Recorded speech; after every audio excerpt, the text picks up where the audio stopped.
The manga begins with an alchemist despised by both the Empire and his father, the Duke. But despite it all, he's determined to use his talent to create an item to change the world. Inside the House of Regis, the Duke informs his son, Thor Regis, that the Empire of Dulgaria is sending him to another country as a hostage. The teen is shocked, but his father only says that he needs to leave as he's no longer wanted. Despite meeting him for the first time in 3 years, these words are what Thor hears from Duke Regis, and his alarm is apparent when the boy asks why he should be a hostage for another country. His father simply replies, "It's because he's useless," leaving him dumbfounded while the guards and servants around him dare to laugh. Thor grimly thinks he should have cut off his relationship with the Duke's family, and he recalls how when he was only 13, he left home to find a job, never intending to return and just live life as a commoner. 3 years later, soldiers who work for the Duke force him to return, and now Thor is being told by his father that just because he doesn't have combat skills, he isn't needed anymore. After summoning the captain of the guard, the Duke has him talk about his son's appraisal, and so the captain maliciously informs everyone that, according to Thor's results, he doesn't have any combat skill, which is a serious flaw in the eldest son of the Duke's family. The butler speaks up, revealing that on his second appraisal, Thor still doesn't have any attack skill, though he does have one basic magic skill, which is still a disappointment. Amidst the cruel words coming from the servants, the Duke states he had high expectations of his son, especially since their family has a wealth of ancestral combat skills, and he continues raging on and on that Thor is useless. The teen, who has fallen silent, muses he shouldn't have been surprised to get this kind of treatment as someone who doesn't have any combat skills, as the Dulgarian Empire had been expanding its territory by force, and its first emperor was a skilled fighter. Both aristocrats and commoners attached great importance to their fighting abilities. Normally, aristocrats are born with excellent combat skills, so it's no surprise that those who aren't so fortunate are looked down upon.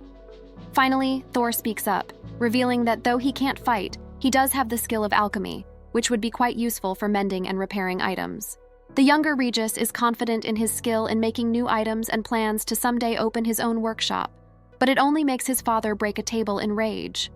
While Thor is stunned by his father's over-the-top reaction, the man yells that the Empire already has the sacred swords and shields used by the heroes, so it's pointless for his useless son to make more when they already have the strongest of weapons.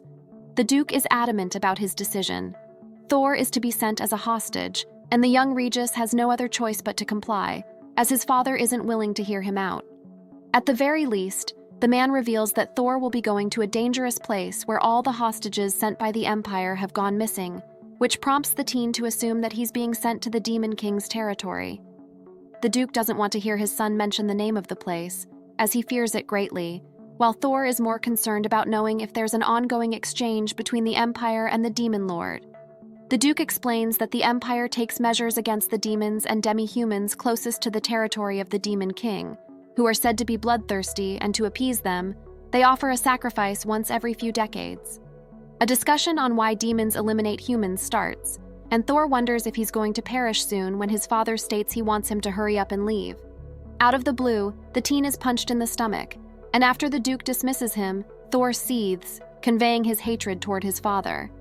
However, the older man isn't bothered, simply stating he doesn't talk to dead men. Just like that, Thor is banished from the country where he was born and raised, imprisoned in a carriage that's heading toward the Demon King's territory.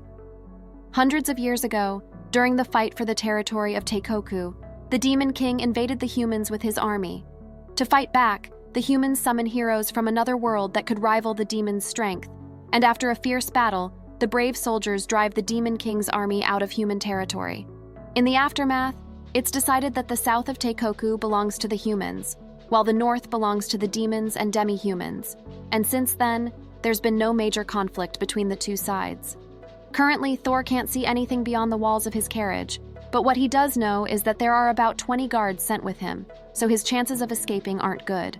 Once again, the teen laments his connection with the Duke, musing that he had once thought that he already escaped him. Years ago, after leaving his father's residence, Thor applied to a government office using his mother's name, and after being accepted, he'd been left in charge of organizing documents and repairing items. The position of a civilian official is looked down upon, as it's a job that someone who couldn't become an adventurer gets. But still, Thor liked his job because he was able to make use of his alchemy skills. Remembering the sword that he was in the middle of repairing, the teen thinks it's regretful that it was left unfinished. When he recalls his cruel father's words, Thor gets to work. After securing himself spoons used by soldiers during mealtimes, he uses his alchemy skill to melt it, before forming a knife from it. This is Thor's skill, being able to create new things or change an existing thing's material into something different, and with it, he plans to someday open his own alchemist shop. Determined, the teen thinks he can't give up, and just then, a guard outside announces that they're near the border of the Demon King's territory. Afterward, Thor is let out by the guards, and right in front of him, the road ends, signifying the end of the human world and the start of the dark forest, where beyond it is the Demon King's territory. When the young Regis asks the logistics of how he'll be handed to the demons, the guards don't answer, simply sending an arrow flying into the sky with a ribbon attached to it. Eventually, figures can be seen emerging from the forest, making the guards nervous. Thor stares, his eyes wide as demons show themselves, while one demi-human girl smirks.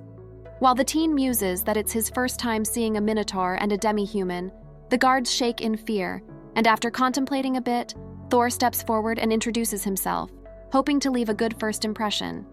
The demi-human welcomes him politely, introducing herself as Mabel Refrain, an elf who's come to pick the human up on behalf of the Demon King. The other demons fall to their knees, stunning the teen that they're quite polite, as if they're not about to pick up a hostage. Despite their propriety, the guards are still fearful, recalling how the elves could blow humans away with their magic, and how minotaurs could dispatch people with their strength. Disgusted by the guards' reactions, Thor resolves not to listen to the men and instead gives thanks and an apology to the demons, introducing himself to them formally. Mabel falls silent, making the teen nervous. But then, the elf exclaims happily that it's the first time she's met someone polite from the Dulgarian Empire. Stunned, Thor is then handed documents from a guard, who addresses him as a messenger instead of a sacrifice. After Mabel receives the documents from him and signs them, she announces that the delivery of the messenger is complete, and though the Minotaurs are completely friendly, the guards immediately make their leave. Thor sighs at how they're reacting, which prompts Mabel to ask if he's not afraid, but the teen reveals he actually is. However, the young Regis states it's rude to show his fear, as the humans and demons have a peace treaty. As they make their way deeper into the Demon King's territory, Thor can't help but notice how he's treated well by the demon, and compared to the soldiers of the Empire, the difference in kindness is astronomical. Also, Thor has noticed another thing. Even though the terrain is hard to tread, he actually feels better after entering the Demon King's territory. Somehow he feels a mysterious magical power filling his body, and all of a sudden he gains new skills while his existing skills evolve. Checking his status to be sure, Thor becomes stunned that his previous skill became creative alchemy, the highest alchemy skill achievable, and aside from that, he's gained material alchemy, which allows him to create substances from his own magical power. In addition, Thor also learned addition alchemy, which gives him the option of adding his desired attributes to a target substance, while appraisal grasp allows him to appraise the attributes, materials, and effects of an item. The teen has never heard of such skills before, and he ponders that perhaps this is the reason why he doesn't have any combat skills at all. He was simply developing his abilities in creative alchemy. Seeing that the human hasn't moved for a while, Mabel asks Thor if he's feeling all right, as one can get sick due to the magical power of their land. The alchemist only questions her in return about the strength of darkness in the territory of the Demon King, which the elf confirms is indeed strong. While Thor explains that light magic is rife in the human realm, as well as the magical power of fire and earth, he comes to a sudden realization, understanding now how his skills were awakened. It's because he absorbed darkness in the Demon King's territory, and to awaken creative alchemy, an alchemist needs to gain the magical power of 6 attributes: light darkness, earth, water, fire, and wind, all of which he now wields. During their trek, one of the Minotaurs reminds Mabel to be careful as the terrain is getting rough, but only a moment later she trips, and though Thor helps her in time, her pendant's chain breaks before the whole thing lands on the ground. While the Minotaur worries about it, Mabel assures him it's okay, that it's no one's fault, as even before, its chain is already cracked. Despite her words, the elf looks saddened by the state of her mother's pendant, so Thor offers to fix it, revealing he's already mended a broken chain several times before.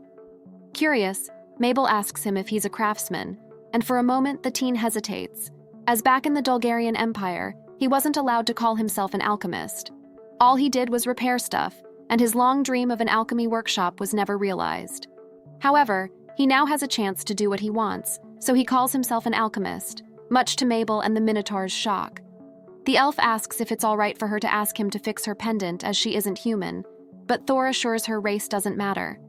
After he receives it from her, the young Regis discovers through his appraisal grasp that the pendant has a water attribute, and he decides to simply replace the metal chain, using his material alchemy skill. After a bit of effort, the repair is done, and the result wows the Minotaurs, as they think that the pendant looks prettier than before.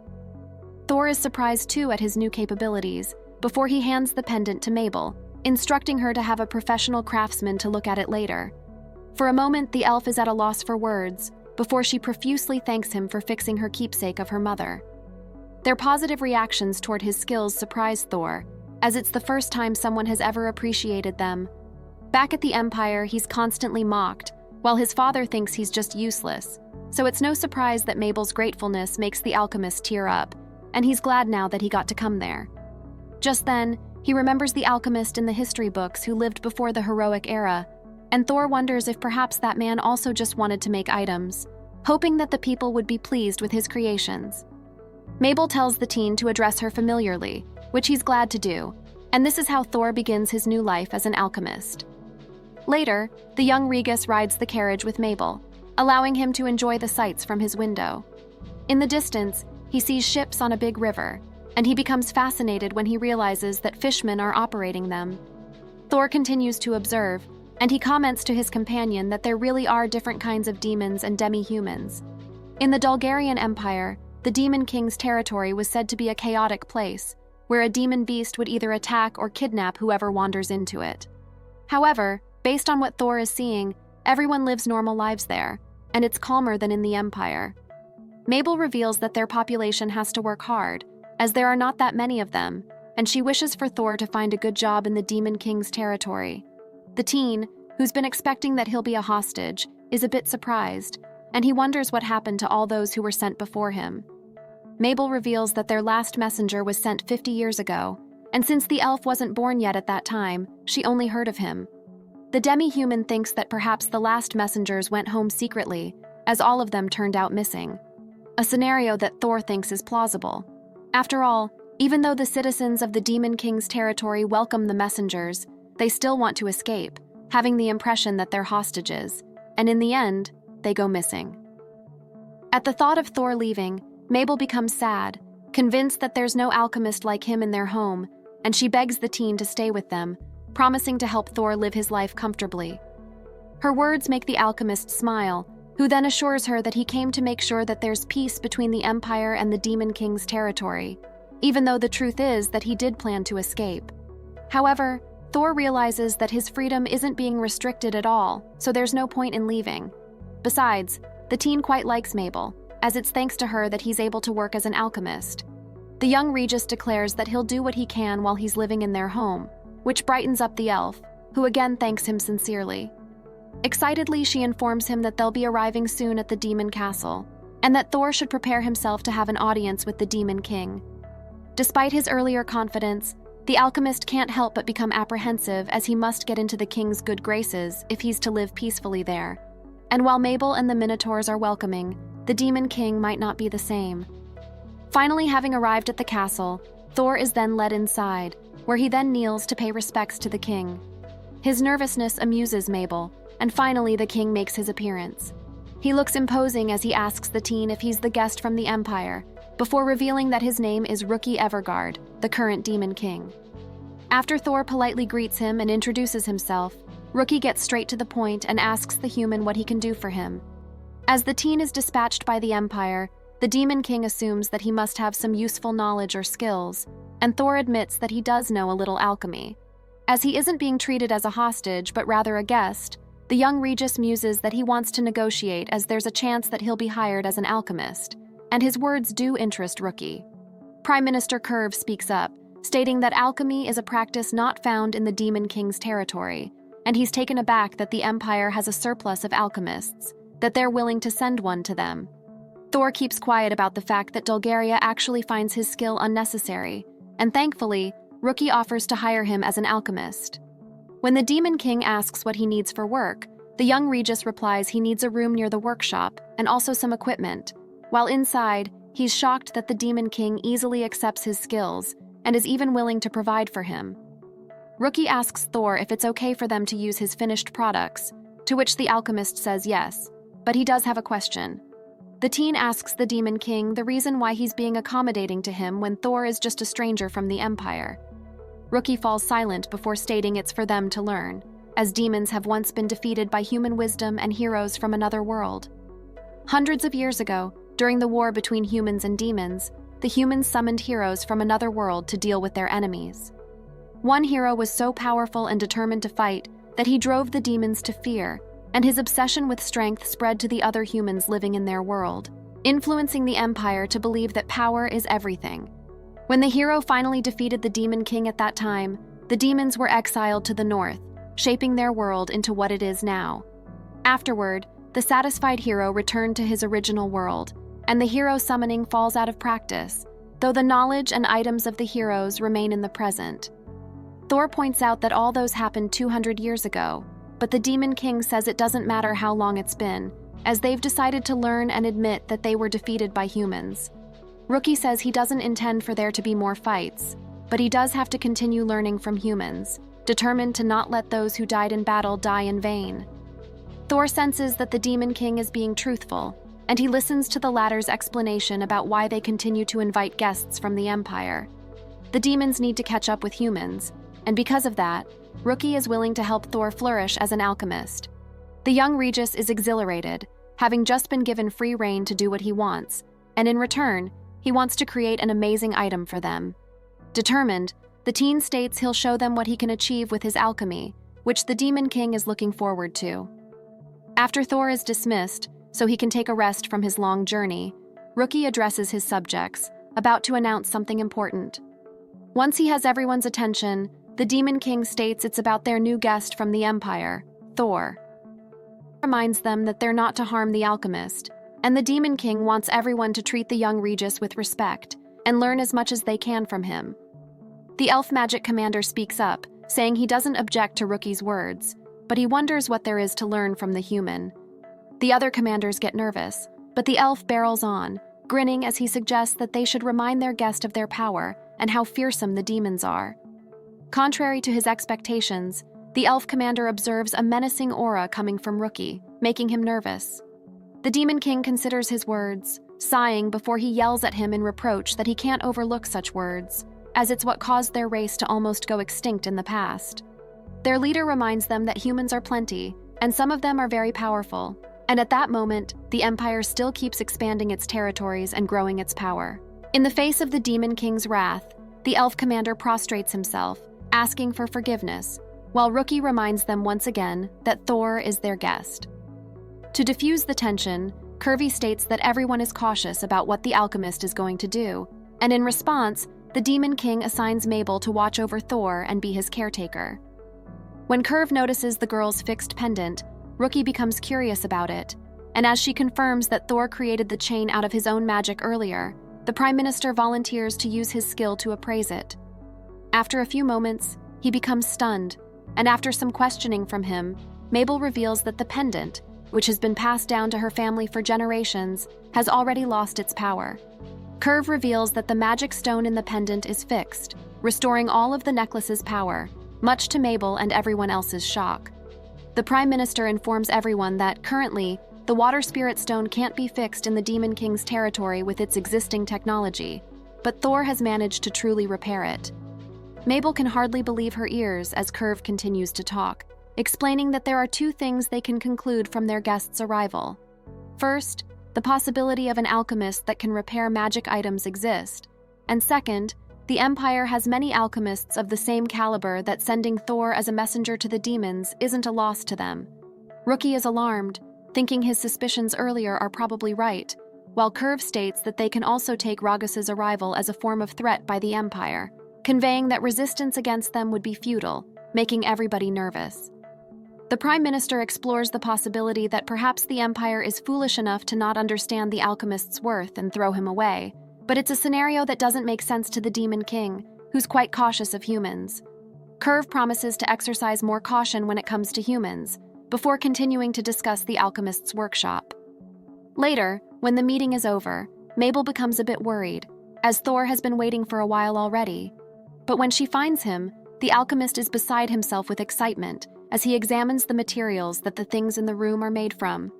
His curiosity and optimism calm Mabel, who muses she is worried for nothing, and the elf tells him that first, they need to get his lodging sorted out. Upon stepping out of the room, they're greeted by two lizard men, who claim they'll be guarding Thor as instructed to them by the Prime Minister. Mabel again worries, as though the guards don't have any weapons, their claws are deadly, and the human is sure to be powerless against them. The elf expects the alchemist to be uncomfortable, but Thor simply greets them, not the least bit bothered.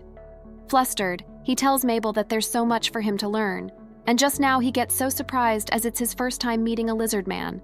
The elf notes how the human doesn't call the lizard men disparaging names, as others of his race are wont to do, and instead of being bothered by their strength, the alchemist is much more curious about how their scales must probably get stuck in their clothes when they change. Thor excitedly declares that he'll invent a cloth so smooth that they won't have that problem anymore. Stunning both Mabel and the lizard men, the young Regis chuckles, stating his interest in discovering how the demons of different races live their lives, as each race is bound to have its own unique problems. Thor is determined to improve the current technology of the Demon King's territory by solving problems, and ultimately, he dreams of making an item that can change the world. Mabel is stunned at how grateful the human is for being hired as an alchemist, and she can't even detect a lie anywhere in Thor's words. Just by looking into his eyes, the elf realizes that he doesn't care about the differences between humans and demons, and it makes her think that she wants to see him achieve his endeavors. Mabel promises to help Thor in any way he can, and after he conveys the same sentiment in return, the elf wonders if she's become the caretaker of the person who will change the history of the demons in the near future. That night, Mabel dreams of cruel words about how she's an elf who can't wield magic, about how she's got dirty human blood in her veins, and about how she's just useless and disgusting.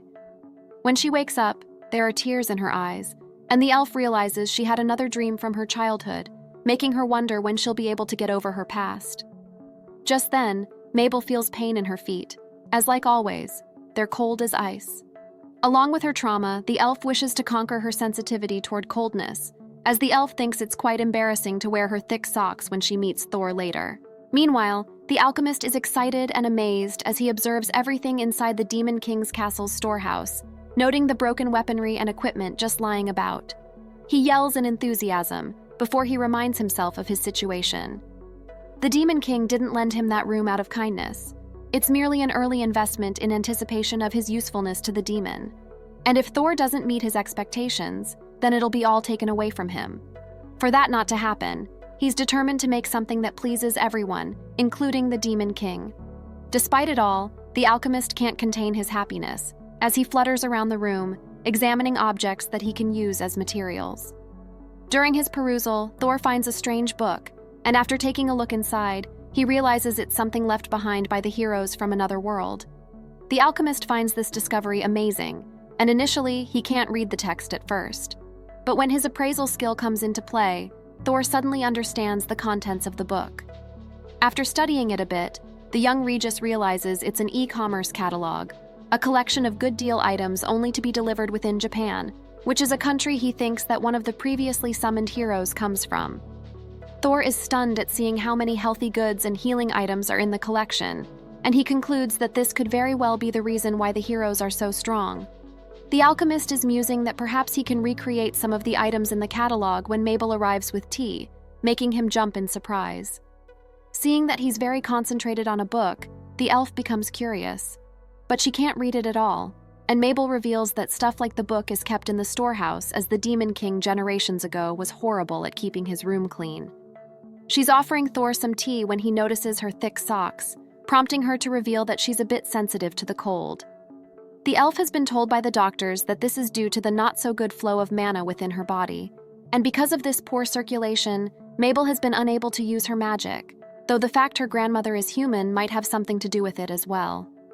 The elf recalls how she's been ostracized because of this, but thankfully, Mabel is good at cleaning, so the Demon King took her in. Thor tears up much to his surprise, and after recalling their first meeting, the elf admits that she had an interest in the race to which her grandmother belonged. That's why Mabel volunteered to get Thor, and she's quite grateful that he's the first human she met, as he's very kind, like her grandmother. The young Regis is amazed that the Demon King took in other people regularly from other countries aside from him, letting them find work where they can use their skills. Getting an idea, Thor asks Mabel to accompany him for a moment, as there's something he wants to do. After considering the 2 shields he found in the storehouse, the alchemist thinks of using them to create a recovery item for people who are sensitive to the cold, and after reading the page closely, he gleans that it's called a foot bath. According to the catalog, the item's strong water currents will keep the feet warm, improving the body's blood flow and stimulating the feet's acupuncture points. After a bit of pondering, Thor sets out to soften the shields and extract their magic stones, before turning the remaining scraps of metal into materials for the foot bath. Just then, Mabel arrives with the fresh tub that he requested, which he thanks her for, and soon, Thor gets to work. He activates his skill over alchemy, and after using the foot bath in the catalog as a reference and refining the available materials, the teen pictures in his mind how he wants the items to work. Eventually, the process is complete, and it's a total success. His appraisal skill confirms that it's indeed a foot bath with functions almost the same as the one in the catalog. Immediately, Thor hands the item to Mabel to help her with her cold feet, and the elf is stunned at how he finished making the item in less than 10 minutes, making her wonder if the other alchemists in the Empire are as skilled as him. Thor truthfully tells her he doesn't know as he hasn't met other alchemists, but based on his father's words, perhaps there are a bunch out there just like him. As Mabel feels overwhelmed at that possibility, the alchemist tells her it isn't really a big deal, as all he did was make a copy from an item from the hero's world, and he wants her to have it. The elf is flustered, but Thor is only excited for her to try it out, saying he'll teach her how to operate it. Just as Thor is about to demonstrate how the foot bath works, a curious curve shows up, wanting to observe the thing he came up with. Finding no issue with his presence, the alchemist pours water into the foot bath and activates the fire magic stone to heat the water. He then instructs Mabel to put her feet in, and after she does so, she marvels at how warm the water is. After following Thor's instruction to pour mana into the wind magic stone, the elf startles, becoming overwhelmed at the sensation she's suddenly feeling. While the alchemist observes that what Mabel is feeling is probably the effect of the magic stones, the elf is feeling as if she's being brought to heaven, and inside her, a change is happening. When she recovers, Curve asks if she's feeling all right, to which she says she is, before revealing that mana in her body has started circulating properly. The Prime Minister is stunned, asking Thor if what he made really was from the hero's healthy goods, which the teen confirms.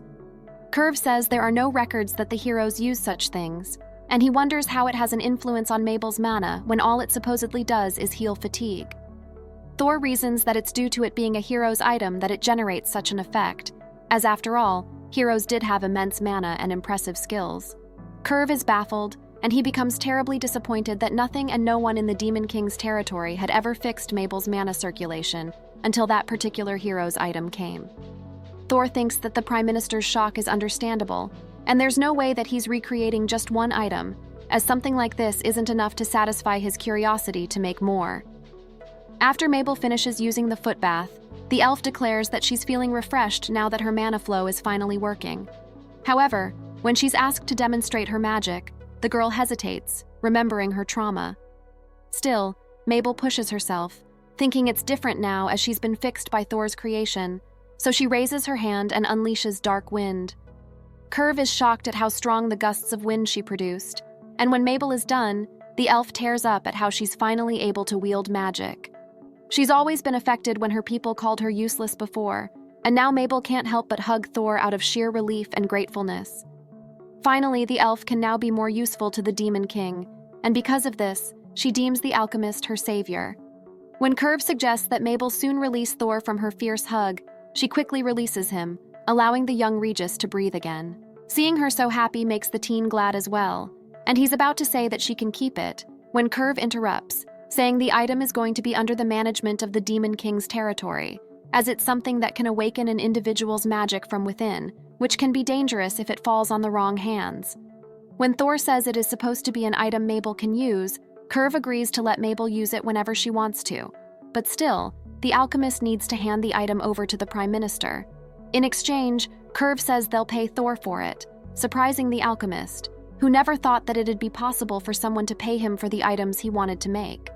The treatment the young Regis is currently getting for his skills is far different from what he got at the Empire, and he says that if he's going to be rewarded, it wouldn't be with money, but rather magic stones that he can use for his work.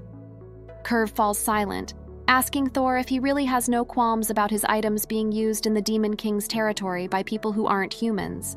But the alchemist doesn't mind at all. The young Regis wants lots of different people to use his items and hear their impressions, and someday, he aims to create items that will surpass what heroes used in the past.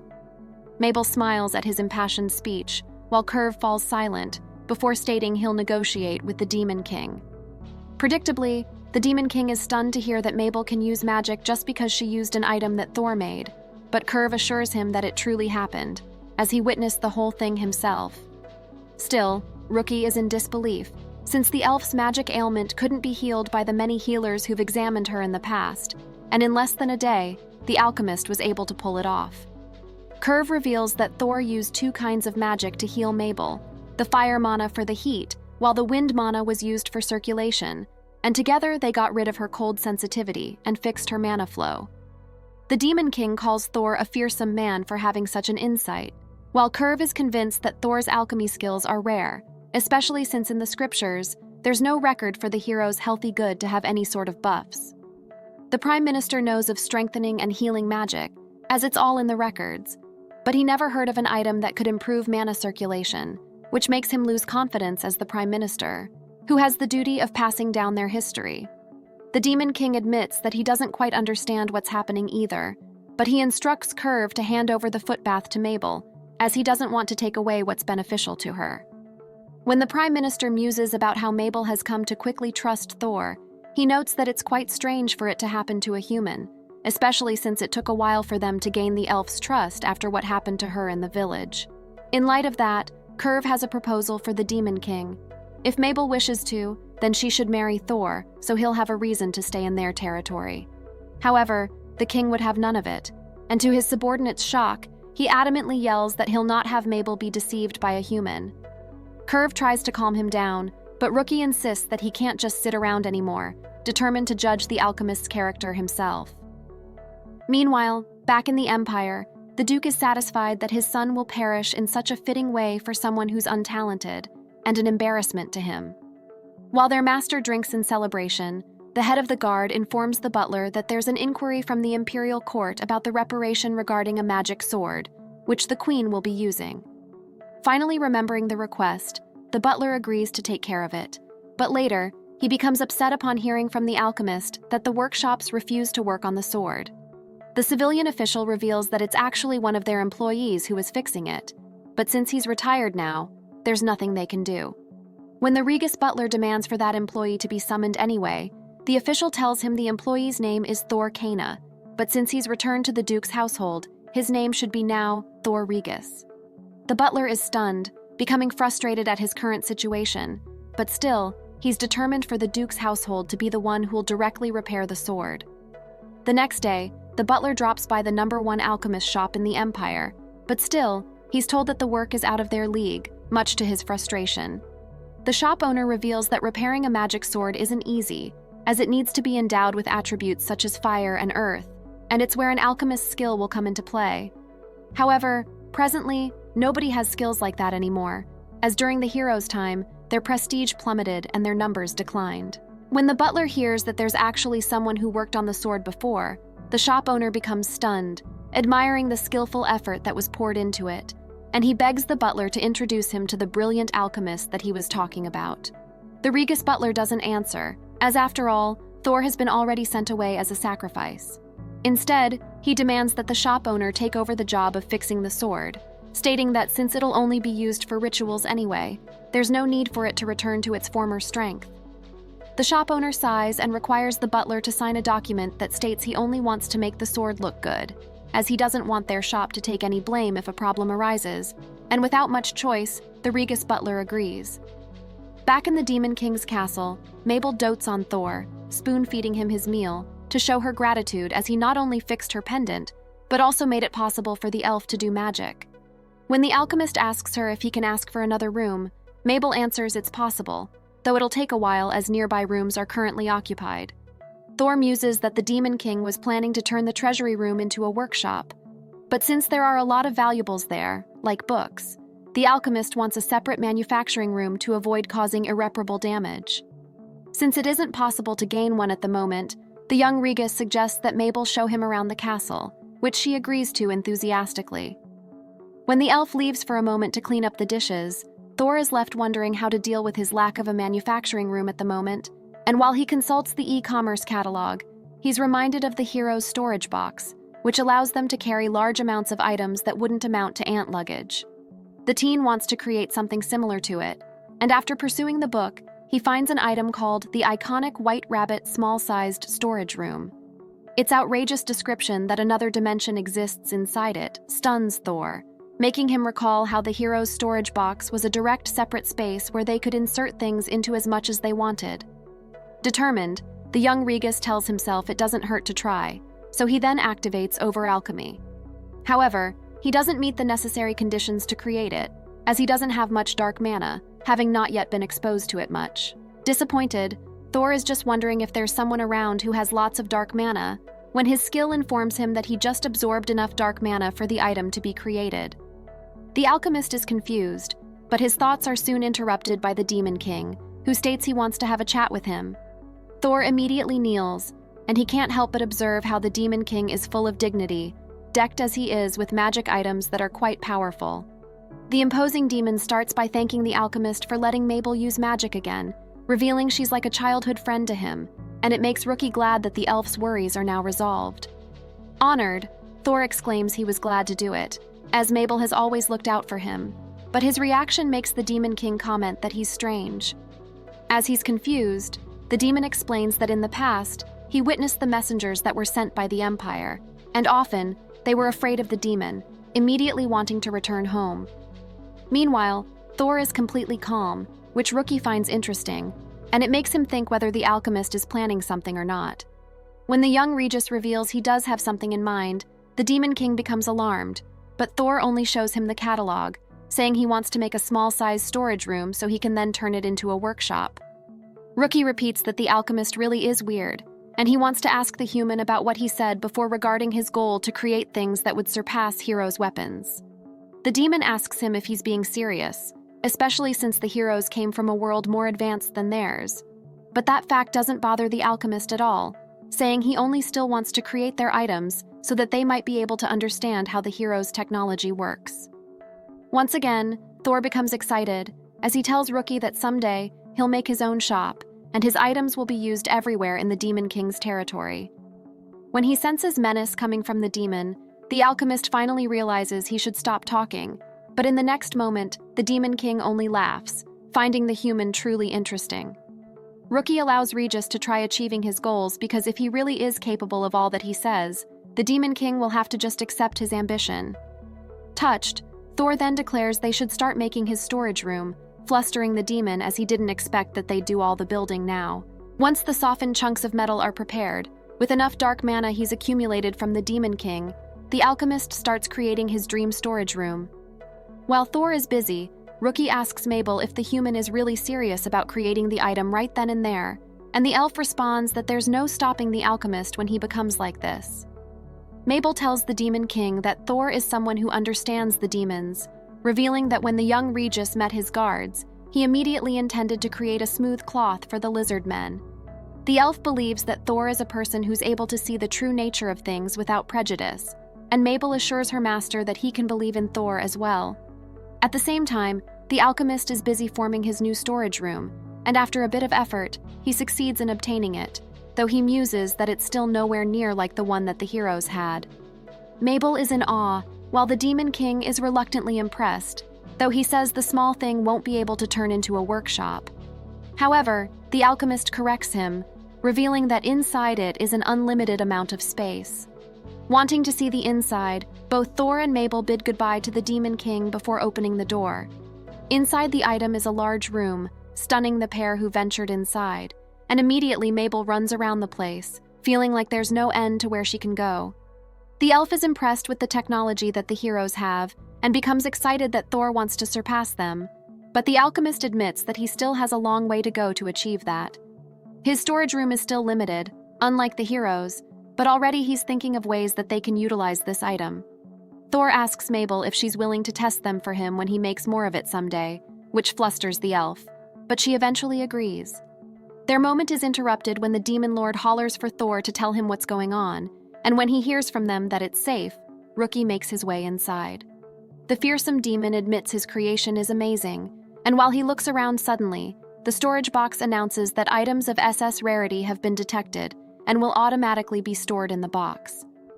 Glitters surround the Demon King, and in the next moment, his obstructing robe and mask of recognition come off, revealing the visage of a young and sophisticated girl. Thor is stunned as he stares at the true identity of the Demon King Rookie, while she starts to panic. The Demon King crosses her arms and reluctantly says she forgives Thor as he kneels on the floor, reflecting that it's his fault that her disguise was taken away, as he had forgotten that the storage box has an auto-sorting feature. Earlier, when her true face was exposed, Rookie was so flustered while Mabel panicked, running around her. The whole time, Thor was apologizing while explaining the situation until finally all of them calmed down. Thankfully, she forgives him, revealing that aside from Mabel, Curve, the Demon King's family and maids are the only ones who know her face.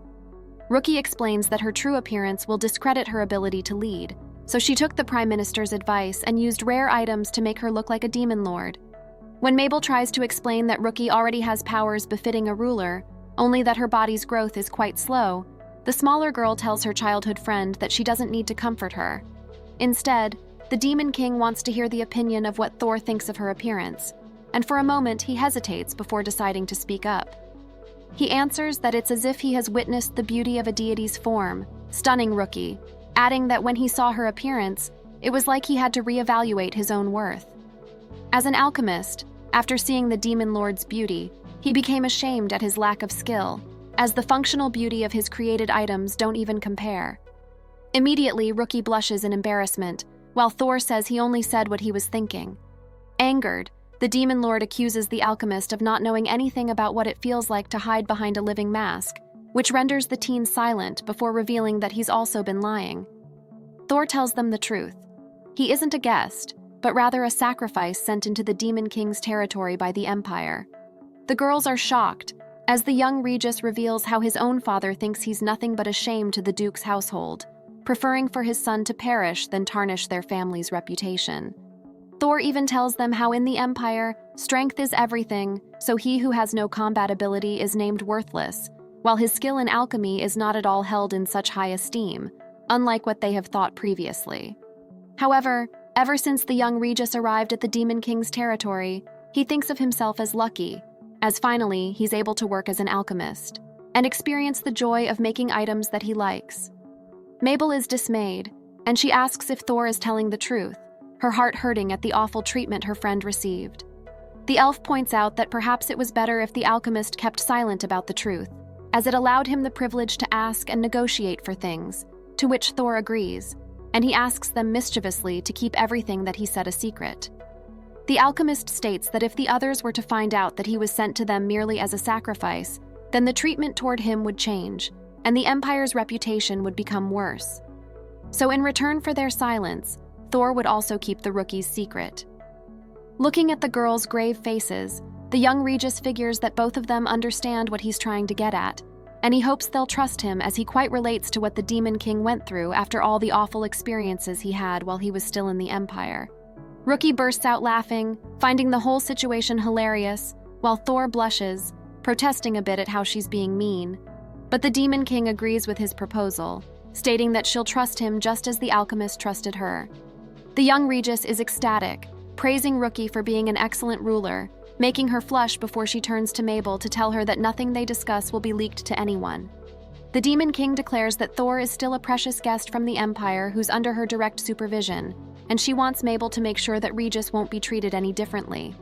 The elf enthusiastically agrees, while Thor feels touched, and Rookie states that in that space they don't need to keep each other's secrets. When Mabel suggests that they hold tea parties inside the space so that the Demon King won't need to wear her disguise, Rookie thinks it's a great idea. As the space is turned into a setting for tea party meetings, the activity is called Kingdom's Tea Time, and from then on, the Demon King's territory starts to move forward gradually. Later, as they're making the space a little bit more homier, Mabel suddenly giggles, telling Thor that it's her first time to see Rookie laugh like she did earlier. As the alchemist is curious, the elf elaborates that her master has been raised as the next Demon King ever since she was young, and though the previous king was strong, he was also quite harsher on Rookie, urging her to attain a high level of power that will allow her to fight against several demon beasts at once. Thor is reminded of his father, who also wanted him to get strong and trained him without mercy, even to the brink of death, until he had no choice but to leave the household. When the alchemist inquires about Rookie's strength, Mabel tells him that when it comes to magic, the current Demon King is second to none. The young Regis wonders why she had to hide her appearance if that's the case, so Mabel explains it's so the other demons wouldn't assume she's weak, and the elf also warns him about one other person that Thor needs to be wary of. Mabel tells him of the flame general Rizenga, who's said to be a descendant of Ifrit and reputed to have one of the best martial arts. Recalling a certain historical event where Ifrit fought with some heroes for 7 days in a flaming castle, Thor resolves not to meet the said demon, making Mabel laugh before revealing there are some clan members of Rizenga who are kind.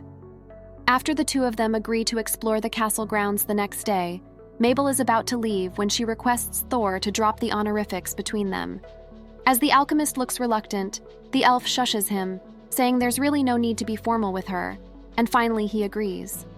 Just then, Mabel kneels as she pleads with Thor to stay with them forever, confessing that she'd like to stay by his side forever.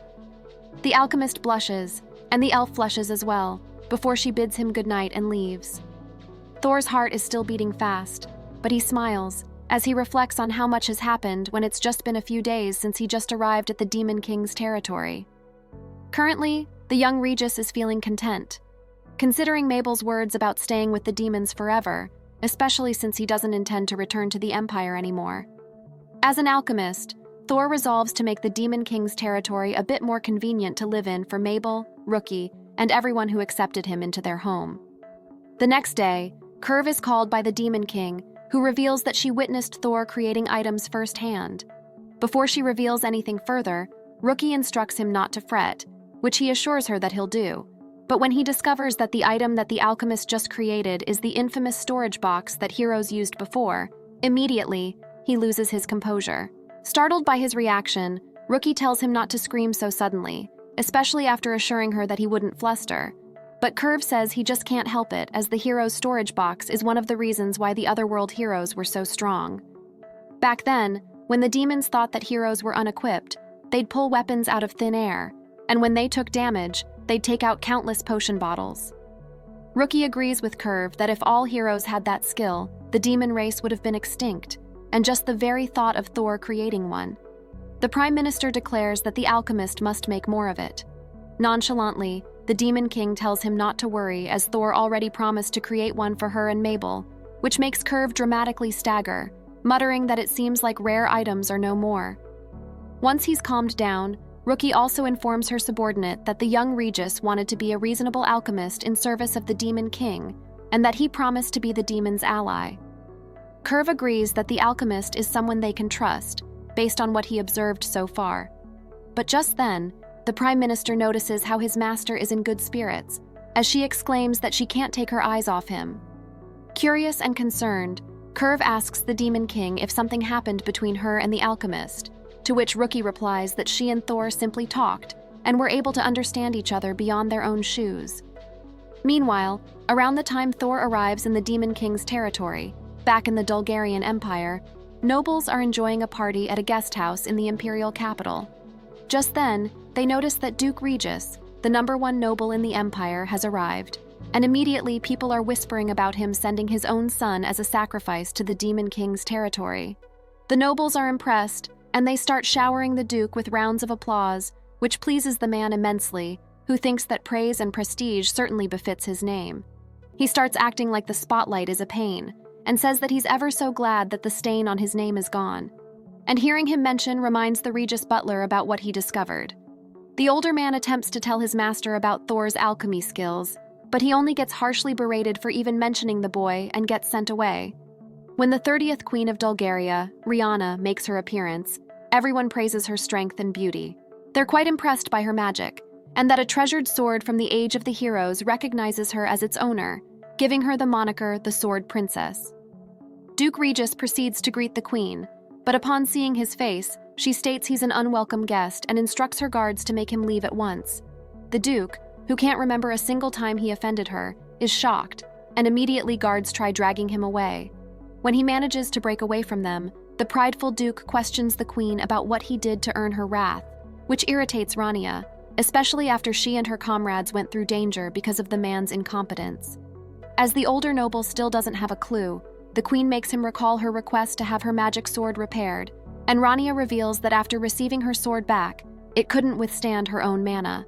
It shattered at the worst moment when she was fighting a demonic beast, and the queen was only saved because her comrades fought desperately for her.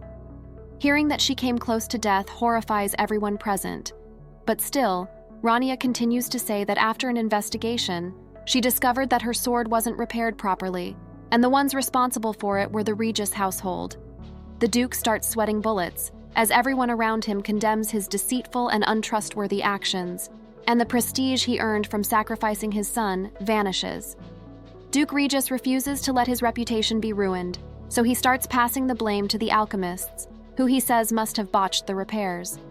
However, the queen has already investigated that matter, and she shows everyone a document containing the mark of the Duke's household and the signature of the Duke's butler.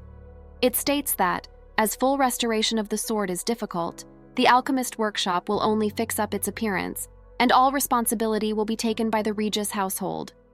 The Duke is shocked, as well as the crowd of nobles listening around them, and still, Rania reveals that the sword has only been fixed to a certain point, only its small defects causing it to break. The parts that were restored up to a point were able to withstand the queen's magic, and thanks to that, she was able to at least fight off the demonic beast's claws. The older noble loudly recalls that the sword was mainly used for rituals, which the queen confirms, but since the light mana around them recently started getting stronger, she decided to use it to hunt for demonic beasts, something that she previously told the Regis household. Rania wants to know the name of the person who first restored the sword, intending to make that person her tool, but the Duke has no real answer for her, saying it was probably some wandering alchemist who did the first restoration. Deeming him useless, Rania tells him to get out, and without a choice, the Duke heads toward the doors, totally devastated. When his butler approaches him, Duke Regis snaps, saying his name is ruined because of the butler's actions. The older man tries to explain, but his employer doesn't even give him a chance, and he gets sentenced to house arrest. In his carriage, the noble is desperate to restore his reputation, and he formulates a plan that will bring an advantage to the Empire, to prove that he's useful. The Duke intends to use demons and demi-human, and he grins wickedly, as they will be the key to reinstate, or perhaps even better, his position in the Empire. Back in the Demon King's territory, Mabel takes Thor around the castle, touring him around the place and introducing him to people. The two of them are having a lot of fun, and eventually they come across a statue of a woman who the elf says is the first-generation Demon King. As the alchemist takes an interest in the statue's sword, Mabel tells him that it's made from a stone that fell from the heavens and was used in the fight against heroes. When Thor comments that the sword is a replica, the elf tells him he's right, and that it broke during the war against the heroes. They don't know where it is right now, and Mabel is saying she wishes that the alchemist could have seen it when he says he'd gladly fix it if given the chance.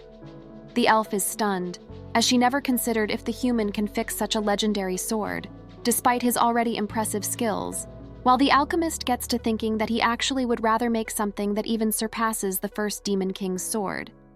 He's already formulating some ideas, when Mabel asks Thor if he intends to make a sword for Rookie, which he confirms, making her excited about the idea. The elf whispers intimately into his ear, saying she'll do anything to help the alchemist, making him blush at their nearness. Behind them, some of the demon guards gossip about how happy Mabel is as she clings to Thor, which makes the two of them flush even more. Just as they're about to leave, someone calls out to them, wanting to talk with the Demon Lord's guest. To Thor's surprise, the demon is large, with flaming red hair, and he recalls there's only one person who fits that description. As the alchemist correctly guesses that the demon's name is Rizenga, the flame general, it pleases the man, who says he wants to meet the guest from the Empire. After Thor politely introduces himself, Rizenga introduces his daughter, Agnes, who then shyly greets the human. The flame general starts doting on his daughter, becoming so upset by her interest in Thor that he ends up calling the alchemist a fragile-looking man who probably can't fight. The human confirms that he doesn't have any fighting ability, which disappoints Rizenga as he wants Agnes to spar with a warrior from the Empire. Embarrassed at her father's behavior, steam starts to come out of Agnes's armor, prompting her father to calm her down. When the flame general starts asking Thor to tell him names of strong warriors from the Empire, Mabel intervenes, telling the demon not to bother the human as he's an honored guest of the Demon King. Rizenga comments that the Demon King's idea of learning about humans certainly is novel, but he's more interested in knowing the Empire's strength and combat prowess. The Flame General believes that a weakling shouldn't be given special treatment, and he asks the young Regis what he can do to be of service to their king. Rizenga unleashes his oppressive aura, scaring both the demon guards and Mabel, but Thor remains steady. The alchemist muses that the large demon can just smite him where he stands, and there's nothing he can do about it. But still, he wants to live without shame. Thor reveals he's an alchemist and offers to tune Agnes's armor, explaining that it isn't strong enough to withstand her flames and heat. He offers to strengthen the armor, but Rizenga isn't receptive to his idea, not wanting a weakling to touch his daughter's things. He leaves abruptly, while his daughter is more graceful, rendering everyone who's left silent. Once they're fully gone, the demon guards are in awe of Thor for not even flinching under Rizenga's attention, and Mabel is quite impressed as well, especially since the Flame General is one of the top 5 strongest demons currently alive. But the alchemist only says he was too taken about the attributes and components of Agnes's armor to be actually scared.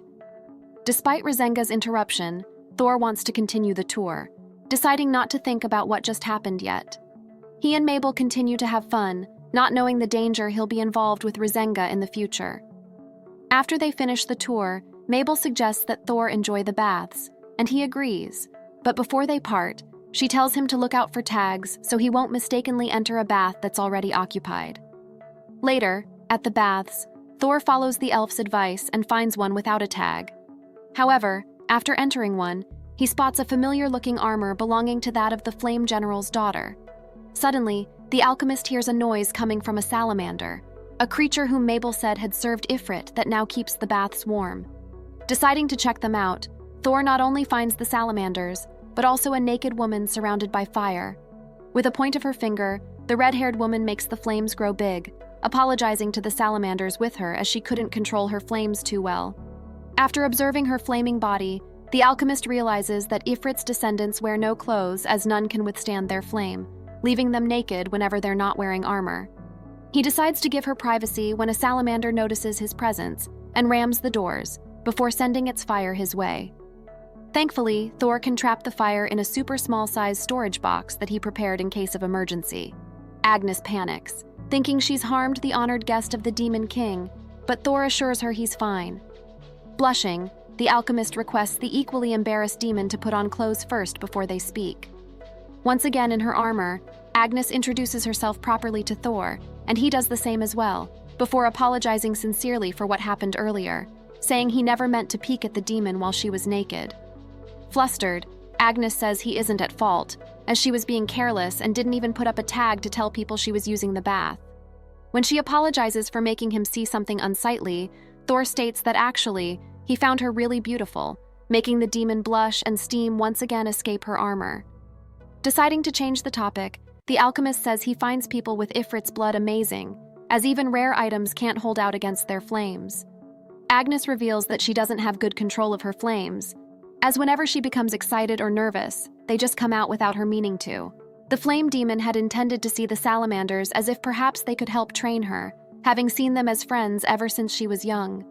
The Flame General's daughter admits that she isn't too fond of her powers, recalling how before her magic awakened, she could wear all the clothes that she wanted, but now they all just burn away, and sometimes she even accidentally causes harm to other people. After hearing about her troubles, Thor resolves to help Agnes with her situation, and his confidence makes her hope that one day she'll be able to wear clothes again. Still, the woman is hesitant, scared at how her father will react when he finds out what he intends to do for her. But Thor states he'll just show Rizenga what he's capable of, to make him understand how he can be useful to the Demon King. He pleads with Agnes to let him help her, and eventually she agrees, tearfully saying she doesn't want to be trapped by her armor anymore. Thor is ecstatic, and he plans to go right to work immediately, but for now, the alchemist hands her the super small-sized storage box, where Agnes can store her flames if she feels they get too much. The flame demon is stunned at being given such a precious item, but Thor assures her that he can just make more of it before leaving a grateful Agnes. For those who inherit Ifrit's blood, their control over their flames will increase as they get older, and it's only when they reach the age of 20 that they achieve full control. As for Agnes, she still has 5 more years to go, and until then, she won't be able to wear clothes and can only play with salamanders. Thor muses that a temporary fix won't be enough, realizing that he needs to find a fundamental solution to Agnes's problem. Once again, the alchemist decides to consult the catalog, and upon entering his room, he finds Mabel inside and tells her of his plan to help Agnes. The elf wants to help too, revealing that she's good friends with the flame demon and that they used to play together. Mabel even reveals that she once got burned by Agnes's flames, which caused the red-haired girl to become withdrawn and avoid Mabel. Having an even deeper understanding of what the flame demon is going through, Thor becomes even more determined to help Agnes, so that she and Mabel can reunite and become friends. After flipping through the catalog, he finds a health enhancement pendant that will help circulate the energy in the body and even enhance a person's health. Though their world and the hero's world have different elements, Thor manages to figure out how to make a pendant to make one in their work, before explaining the process to Mabel, who's once again in awe at how innovative and terrifying heroes are. The alchemist, on the other hand, is excited, immediately moving to start his new project. Thor activates his skill, over alchemy, and after getting the right dimensions of the pendant and the right drawings to engrave on it, he sets to figuring out what elements to use in place of the ones that aren't present in their world. Just then, over alchemy helps him gain knowledge of otherworldly mana and elements, even the ability to manipulate them. Having no reason to hesitate anymore, Thor starts creating the pendant, and after Mabel confirms that he got the drawings right, he ends up with a very rare pendant that can convert strong fire magic into equally distributed powers of the other elements. As the engravings allow for better mana circulation in the body, Mabel suggests that Thor should also engrave them around the entirety of the Demon King's territory, an idea that the alchemist thinks is good, but quite hard. Thor feels satisfied, and he muses that if the pendant works the way it should, with everybody being able to use it, it might become standard equipment for everyone.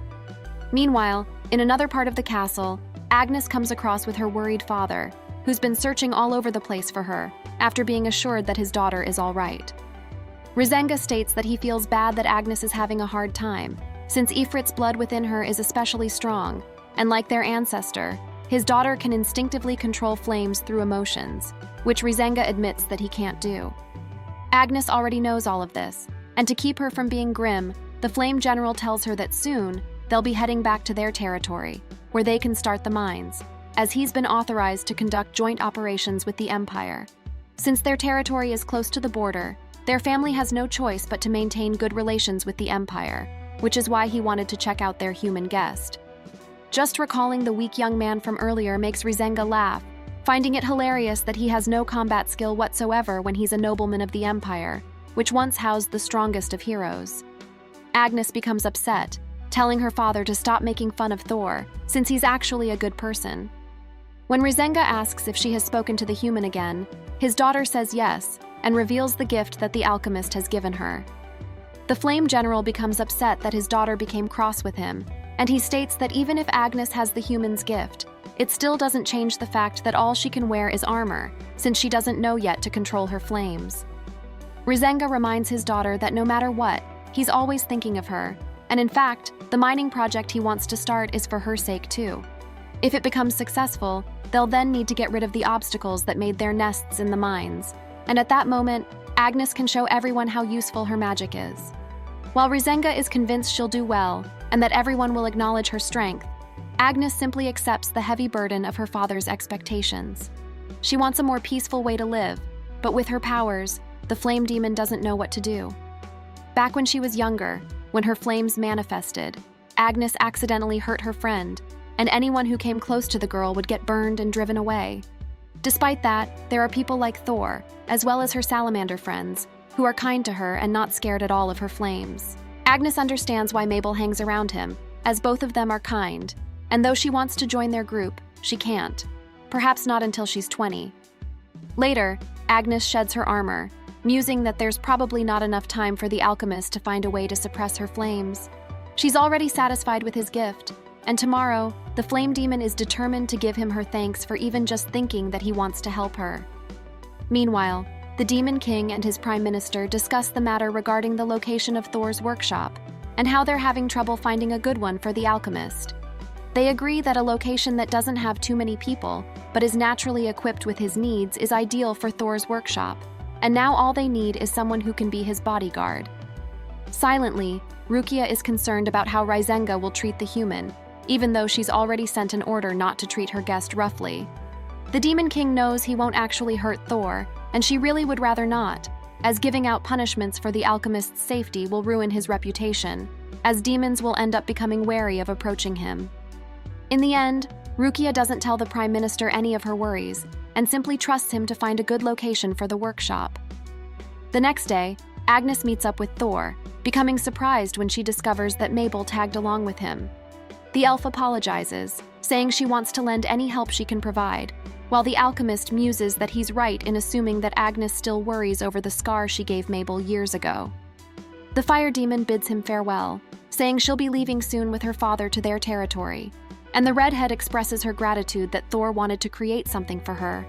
But right then, they simply don't have the time to make the item that the alchemist wanted to give her.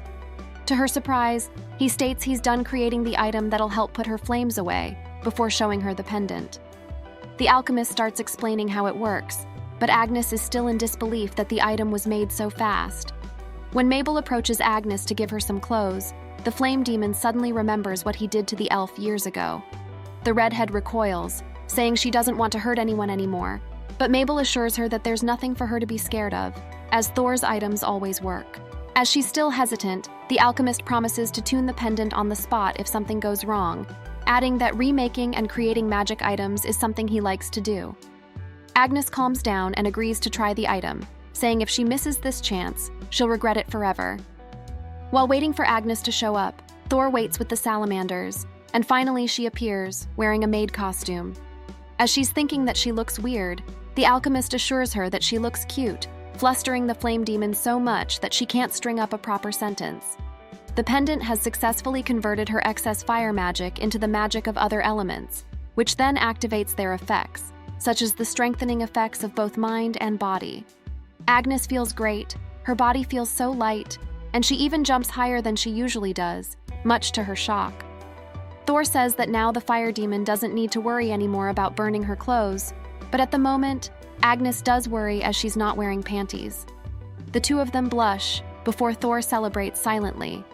The creation of the pendant is a total success. Mabel thanks the alchemist, saying her wish has come true, and without wasting a moment, she hugs Agnes. The flame demon feels nervous, thinking that her flames will suddenly come out, but the elf only apologizes to her, saying it was probably her who gave Agnes the trauma of burning someone up. Tearfully, the flame demon says the one at fault is her, as she was so in awe of her awakening power that unintentionally made it go berserk. Mabel recalls that her friend had already apologized many times, but the elf is convinced she made matters worse, as she was a total crybaby back then. The two make up, finally hugging each other after so long, which evokes even more tears from Agnes. When Mabel invites Thor to hug the flame demon as well, he agrees enthusiastically, and the two of them are about to touch each other when Rizenga, who's again looking for his daughter, shows up. The flame general is shocked and asks Thor what's going on, but he only answers that there's a lot of stuff going on, so he'll need some time to explain. Still, Rizenga is furious, and he intends to attack the alchemist, but Mabel immediately intervenes. The flame general tells her to step aside, but the elf refuses to, saying it's her responsibility to protect the Demon King's precious guest. And besides, the alchemist is helping his daughter. Rizenga isn't listening to Mabel, as he is too angry at Thor, who he's convinced touched her inappropriately. Everyone is alarmed, and still the Flame General attacks, leaving the alchemist helpless. However, Agnes protects them, catching her father's wrist with her hand. Sternly, Agnes demands her father to listen to Thor, while everyone else is shocked by her strength. The red-haired woman's stats are through the roof, converting her excess fire magic and strengthening her other attributes. Rizenga can't break free from his daughter's hold, and as the pendant on her chest is glowing, he wonders what happened to his daughter.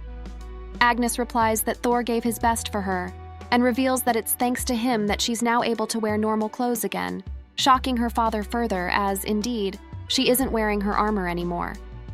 Thor tries explaining again, but the Flame General is still being unreasonable, accusing Thor of fooling his daughter into wearing clothes so that when she burns them, he'll see her naked body.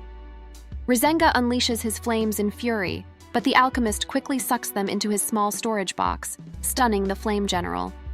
Now that he's listening, the young Regis reveals that, as the alchemist who serves under the Demon King, his goal is to solve problems ailing the people of the demon realm so he can make their lives comfortable. Thor declares that he's found a way to fix Agnes's magic, but still, Rizenga's mounting fury can't be controlled. When he lunges for Thor, he's thwarted by his own daughter, who refuses to let her new friend come into harm. Agnes continues to face off with her own father, who no matter what he does, can't escape his daughter's grasp. Thor realizes that the red-headed girl is channeling all her energy into her pendant, which allows her life energy to double many times its usual amount, enough to stop her father's rampaging. Agnes says that before, all she did was hurt people, but now, with Thor's item that she received, the flame demon can finally protect the people who are important to her. Just then, Agnes raises her father's body above her head, presenting both Thor and Mabel with an amusing sight.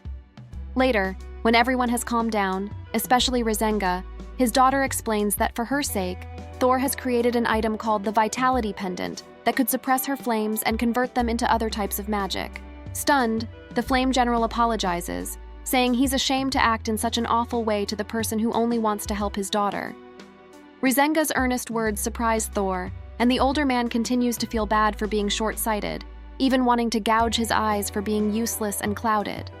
Thor stops Rizenga, saying that doing that is going a bit too far, and since the alchemist will be living in the Demon King's territory, he simply wants for them to coexist peacefully. The Flame General finally understands, and he requests to be included in whatever matters that'll concern his daughter in the future. Aside from that, he wants to pay for the pendant that Agnes is now using. Thor can see how deeply Rizenga cares for his daughter, unlike his awful father who quickly sacrificed him for having no fighting ability. And for a moment he wonders if he's feeling jealous, while the Flame General agrees to Thor's advice of building a more solid connection with his daughter from now on. Later, Rizenga kneels before the Demon King, who comments it's quite rare for the Flame General to seek an audience with her. Rookie muses how the older demon looked down on her, before, as he always valued physical strength more than anything else, and she terribly wants to gain his loyalty, which is why it's a total surprise when Rizenga suddenly swears his loyalty to the Demon King in the name of the Origin Flame. Curve is floored as swearing in the name of the original flame, like what the Flame Giant did when he swore his blood to the first Demon King, carries a lot of weight. When Rookie asks Rizenga why he did that, the Flame General reveals that he's been utterly rude to the Demon King's guest, so he must apologize, especially since Thor found a way to control Agnes's flames. Rookie and Kelvy are stunned, while Rizenga continues to explain how he got blinded by rage as he thought the alchemist was deceiving his daughter. But he was quickly sorted out by his daughter, who has gotten even stronger with the item that Thor gifted her.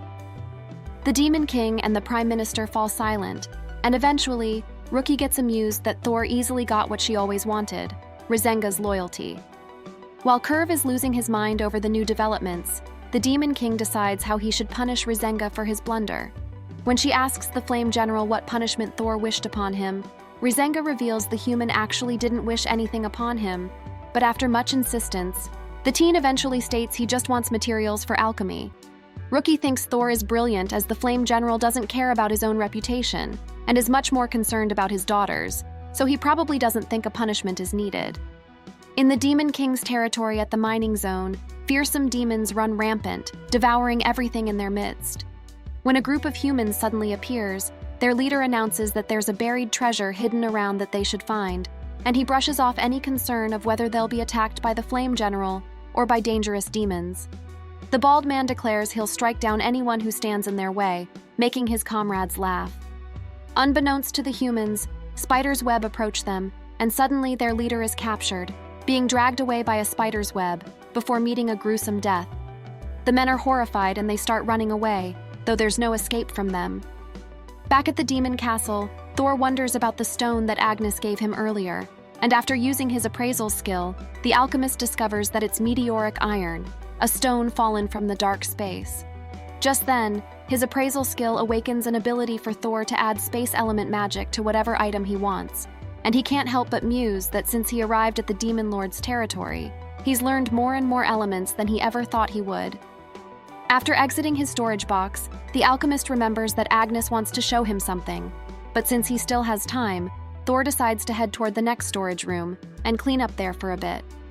Upon seeing the messy place, the young Regis gets excited, thinking there's a mountain of treasure that's waiting for him to be discovered. Unexpectedly, he finds a sword remarkably similar to the replica that the statue of the first Demon King is holding, and he's observing it closely when the Demon King arrives.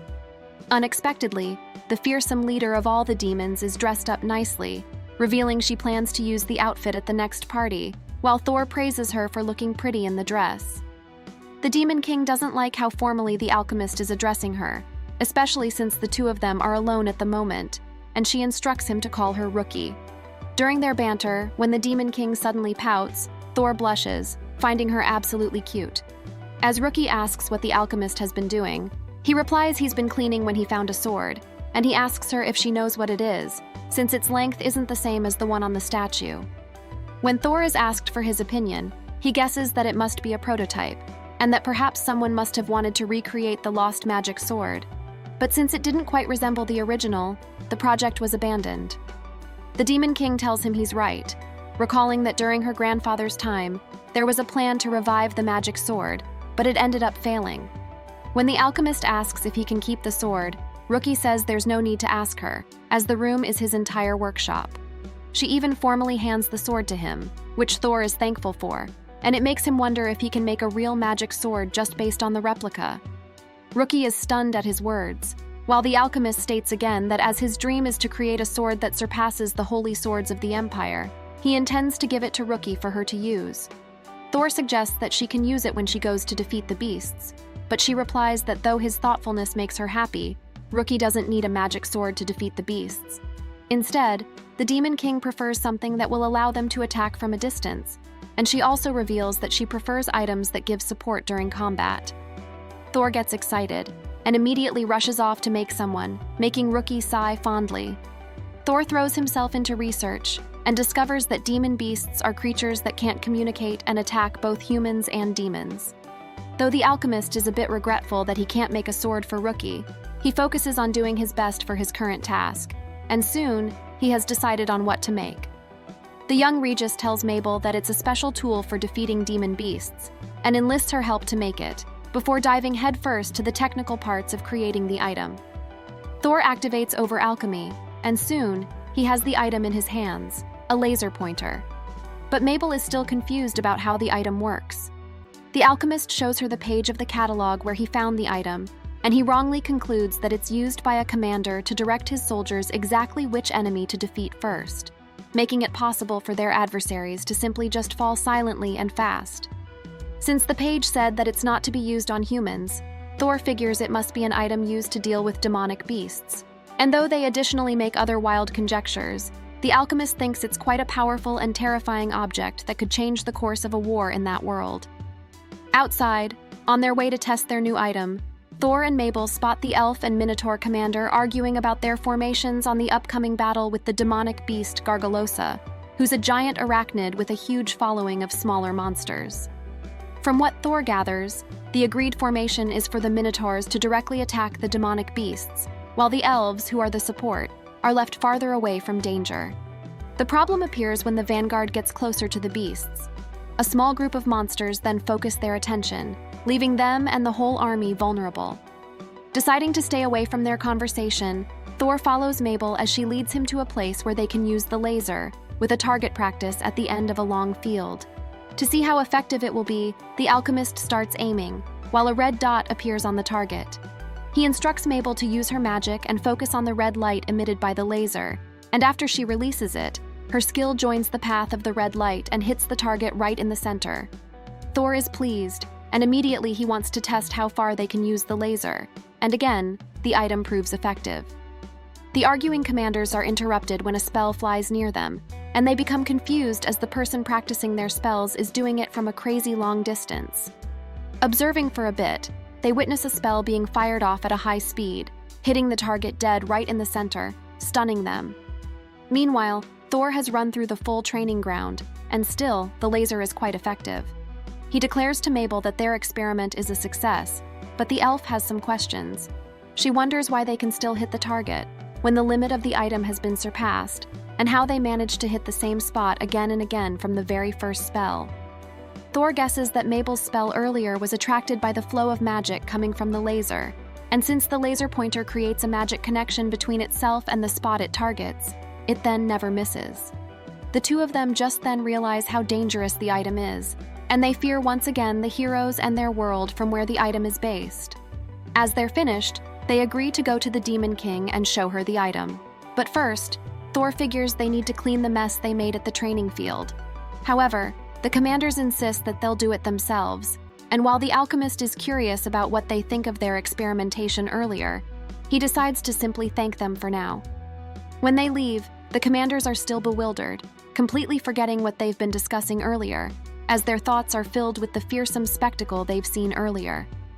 The elf commander finally understands the humans' almost fantastical capabilities, as that deadly item earlier was merely made in just minutes. Immediately, they approach Curve and tell him everything they witnessed, and all the while, the Prime Minister becomes increasingly stressed as he listens to them. Later, an anxious Curve yells for Thor, demanding an explanation regarding his newest item. At the same time, in the Dulgarian Empire, a drunk Duke Regis declares it's about time for the negotiations between the humans and the demons to start, and he plans to use this opportunity to restore his name. Regarding his plan, the Duke intends to cooperate with the most powerful of demons to eliminate the demonic beasts, and among the demons, the noble knows that it'll be Rizenga who'll accept the deal for silver. Afterward, he'll propose to Rizenga to attack the next demon beast, and manipulate all the information gained to his advantage.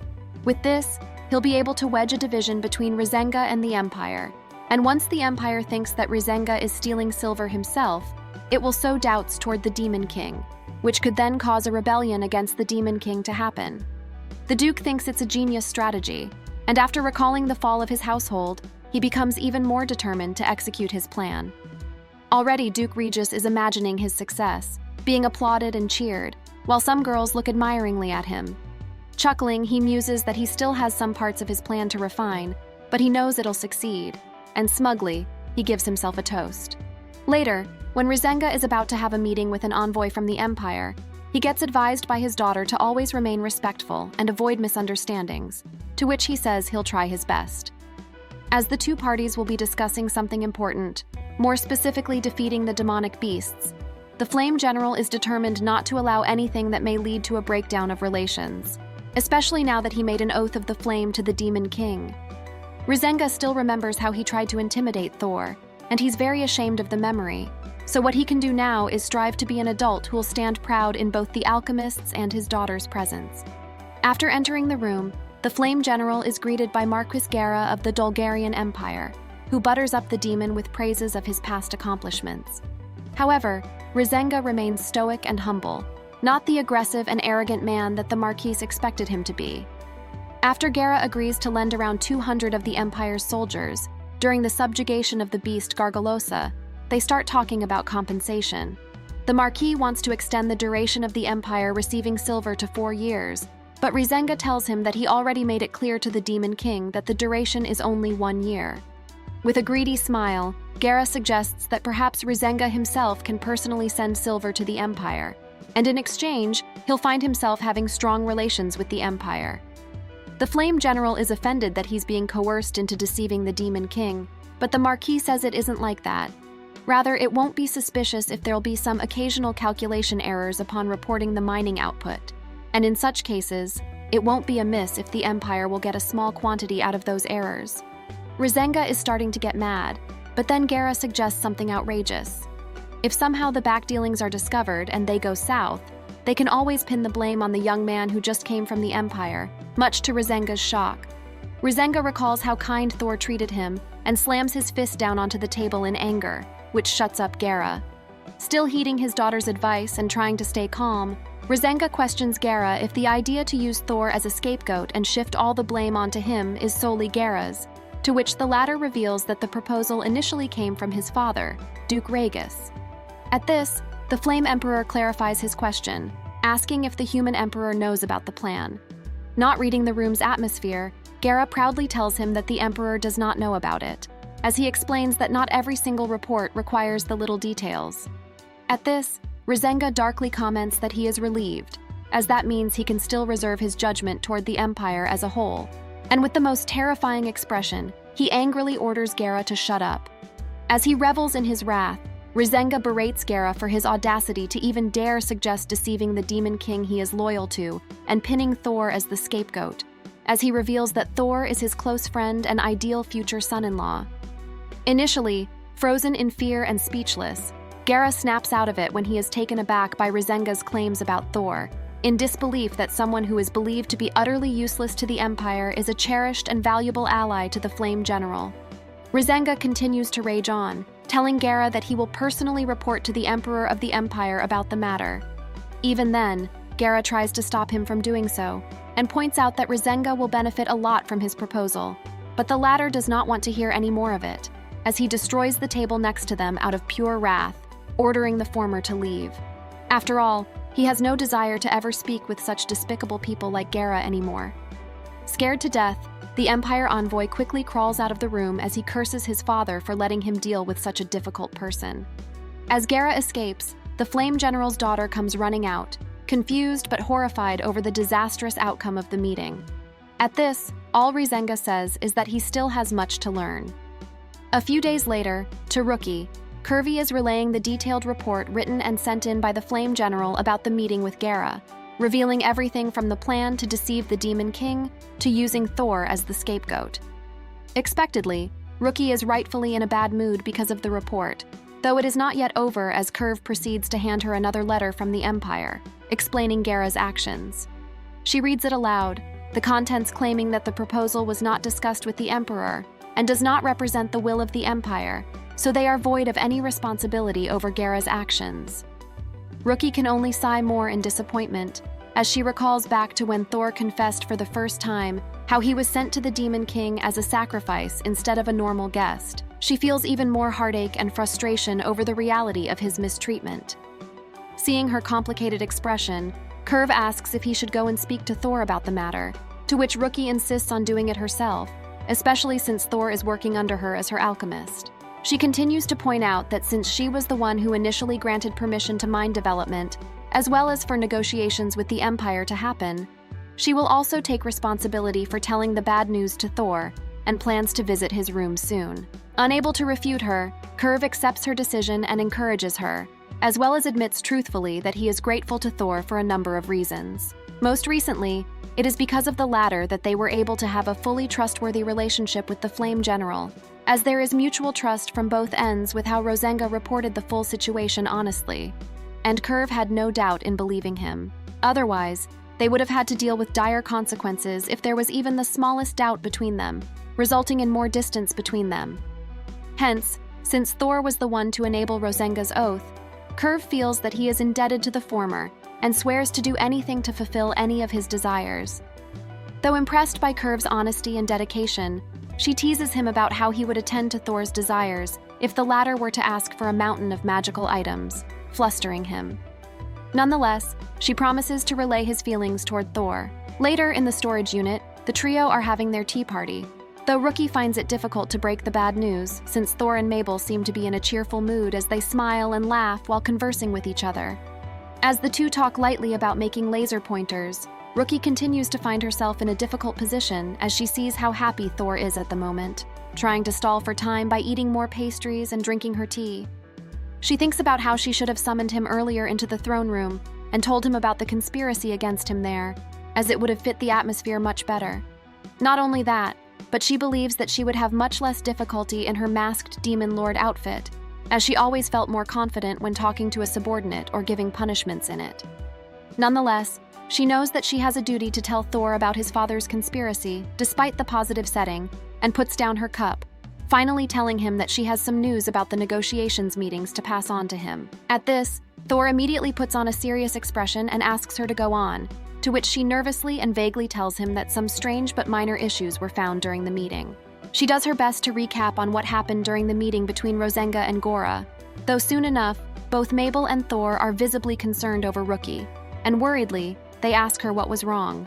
Their worried demeanor confuses Rookie, but as tears drop to the table, it is revealed that she has started crying while trying to tell Thor about the conspiracy.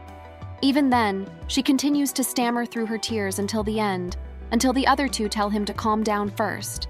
At this point, she can no longer hold back and breaks into a full sob. Once Rookie finishes rambling about the meeting, Thor is visibly disappointed by the truth, but is not surprised, knowing that it is something his father would do. Despite this, Rookie still cannot comprehend why his father would be able to treat him so cruelly as a son, and even holds on to his hands as she admits that she cannot help but feel sorry for him.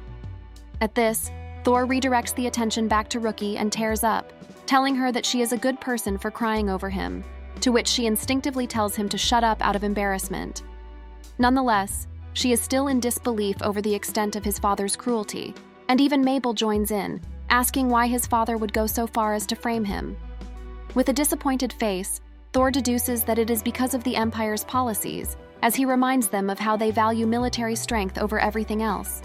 He reveals that not only was his father a strong warrior, but his grandfather as well.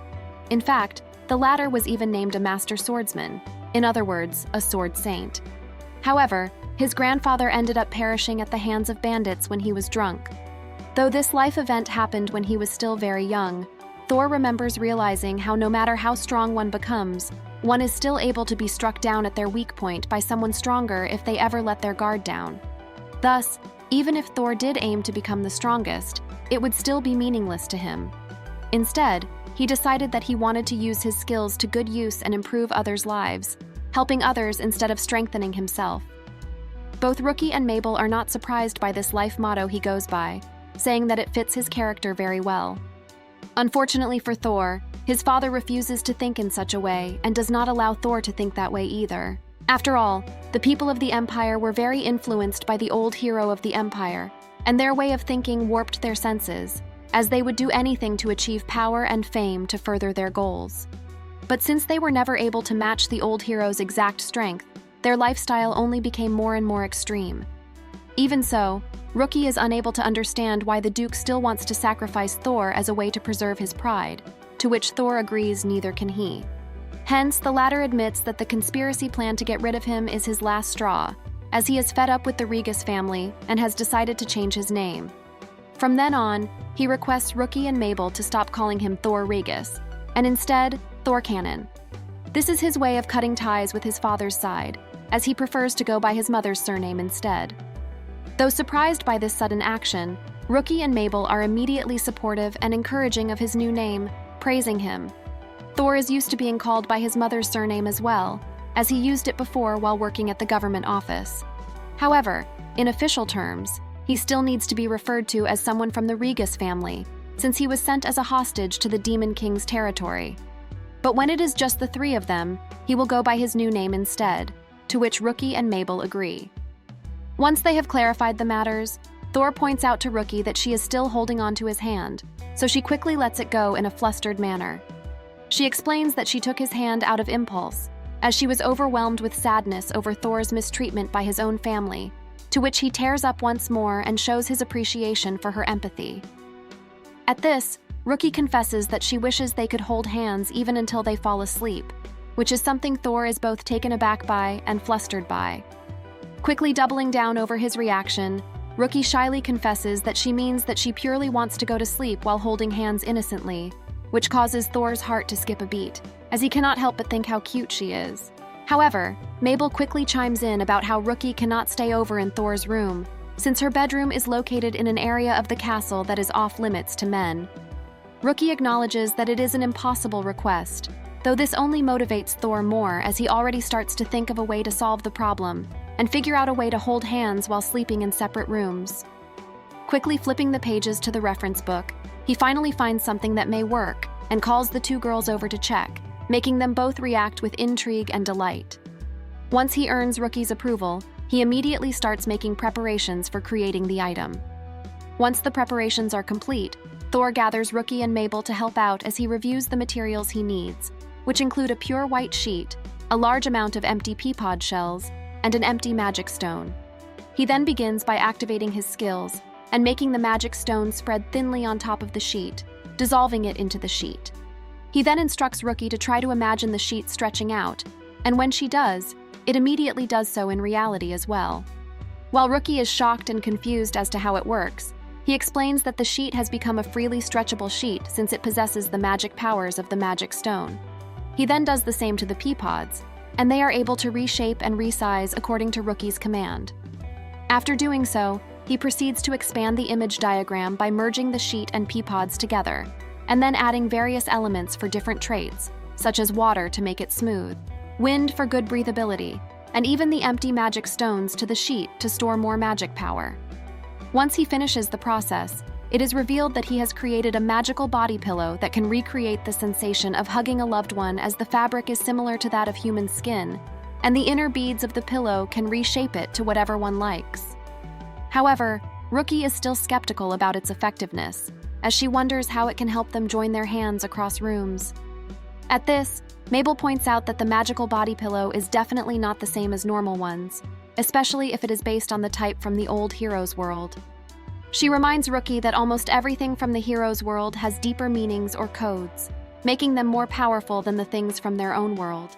Rookie acknowledges Mabel's point and proceeds to ask Thor about his own vision for the pillow. With a determined face, he claims to the two of them that he is certain that the body pillow can transform into a human shape, shocking them. He reminds them of how one of the old summoned heroes had the ability to freely change their appearance as they possessed shape-shifting powers. Rookie remembers it clearly, as she recounts how that hero used such powers to infiltrate the previous Demon King's army. Then, once his real identity was revealed, he turned into a dragon. This kind of power was made possible through the mechanism of the granules of magical power, as the hero used the lumps of magic that can take any color or shape to create a false body, wearing it like a full bodysuit costume. As he uses this analogy, Rookie finally understands the body pillow uses the same mechanism, which Thor confirms as he explains that the special beads in the pillow are actually magical granules, like in the hero's legend. With this in mind, he cannot help but wonder where the people of the hero's world were able to get such creativity and technical skills. Moving on, the trio finally decides to test out the pillow's effect and instruct Mabel to infuse her magic into the pillowcase, and once she does, the pillow starts to react to her. He explains that once the magic stones absorb her powers, they will contain the individual's information as well, and be able to take Mabel's form. However, they are still somewhat skeptical about the outcome, to which Thor simply hopes that it all works out in the end. As they let the magic infuse with the pillow, it slowly starts taking shape, and finally it transforms into a clone of Mabel.